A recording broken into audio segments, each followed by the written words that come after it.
बिस्मिल्लाहिर्रहमानिर्रहीम। अस्सलाम वालेकुम। समाजी अक्स में खुश आमदीद नाज़रीन। इस वक्त आप मुझे देख सकते हैं कि हम कमरे के अंदर मौजूद हैं।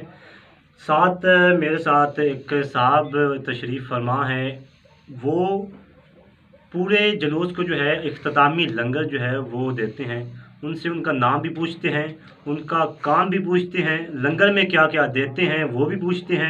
सबसे पहले तो हम इनको मुबारकबाद देते हैं मिलाद मुस्तफ़ा सल्लल्लाहु अलैहि वसल्लम की।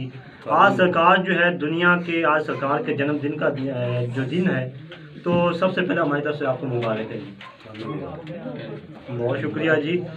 इसके अलावा हम आपको उससे पूछना चाहते हैं, सबसे पहले तो आप अपना नाम बताएं। हाजी वजीर साहब, आप हमें ये बताएं कि कितने साल से ये जो लंगर का सिस्टम है आपने चलाया हुआ है? 10 से 11 साल। 10 से 11 साल हो चुके हैं। तो लंगर में क्या क्या आप देते हैं? लंगर ਵਿੱਚ कट्टा ਹੁੰਦਾ जी।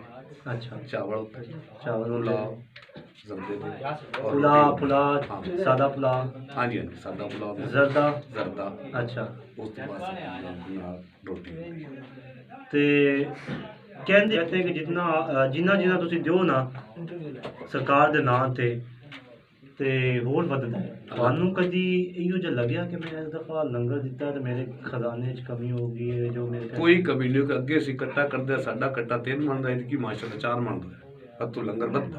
ਅੱਛਾ, ਤੁਸੀਂ ਇਹਦੇ 'ਚ ਕੋਈ ਕੱਟਾ ਮਹਿਸੂਸ ਕਰ ਦਿੰਦੇ ਹੋ? ਹਾਂਜੀ ਬਿਲਕੁਲ, ਅੱਜ ਤੋਂ ਸਾਡਾ ਮਹਿਸੂਸ ਹੋ ਛੱਡ ਦਿੱਤਾ ਵੀ ਲਗਾ ਵੱਧਦਾ। ਯਾਨੀ ਕਿ ਹੁਣ ਸ਼ੁਰੂ ਕਰ ਦਿੱਤਾ, ਅੱਜ ਇੱਕ ਕੱਟਾ ਤੁਸੀਂ ਹਲਾਲ ਦਿੱਤਾ, ਉਸ ਤੋਂ ਬਾਅਦ ਲੰਗਰ ਬਣਾਇਆ, ਹੁਣ ਇਸ ਤੋਂ ਬਾਅਦ ਤੁਸੀਂ ਜਿਹੜਾ ਕੱਟਾ ਹੈ ਉਹ ਦੁਬਾਰਾ ਡੰਗਰਾਂ 'ਚ ਛੋੜ ਦਿੱਤਾ ਲਗਾ ਵੱਧਦਾ। ठीक है, ਹੁਣ ਵੀ ਵੇਖ ਸਕਦੇ ਹੋ। ठीक है। तो नाज़रीन नंदे एक और मैं गल पूछना चाहता, बाज़ औकात ये होंदा लगन दे विच काफ़ी लंगर की बेहुरमती होंदी है। असी मलक असलम दे घर ही गए सी, बड़े प्यार नाल उन्हां शाबरां च पैक कीता होया सी। ते तुसी दसो कि तुहाडे कोल लंगर काफ़ी इख्तितामी जुलूस है। नाज़रीन जुलूस इंतहाई वड्डा हैगा, तुसी वेख तो चुके होगे। अगर तुसा साढ़े पूरे प्रोग्राम देखे होंगे, अज लिशारियां पिंड दी पूरी नशरियात जिहड़ी असां सुबह तो लैके हुण तक चलाई है, तो तुहानूं पता चल चुके होगा कि साडा अज कितना बड़ा जुलूस है। ते पूरे लंगर दा जो इंतजाम तुहाडे कोल होंदा है, ते बेअदबी तो नहीं होंदी? ना ना कोई बेअदबी नहीं होंदी।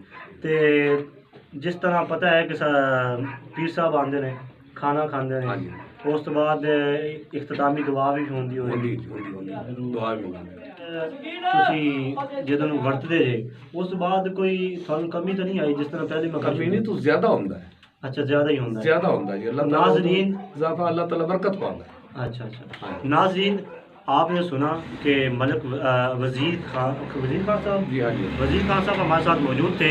इन्होंने बताया कि अगर आप लंगर के लिए अगर कुछ देते हैं तो वो आपका लंगर जो है ना वो कमी नहीं हो जाती। बज़ाहिर तो आपको लगता है कि कमी हो चुकी है, लेकिन आहिस्ता आहिस्ता आपको पता ही नहीं चलता कि किस तरह से आपके ख़जाने में लंगर या आपके ख़जाने के अंदर जो है वो भर चुका है ख़जाना, पैसे आ रहे हैं, किसी कहीं से कुछ आ रहा है। तो नाज़रीन तब के लिए इजाज़त दीजिए। अल्लाह निगहबान।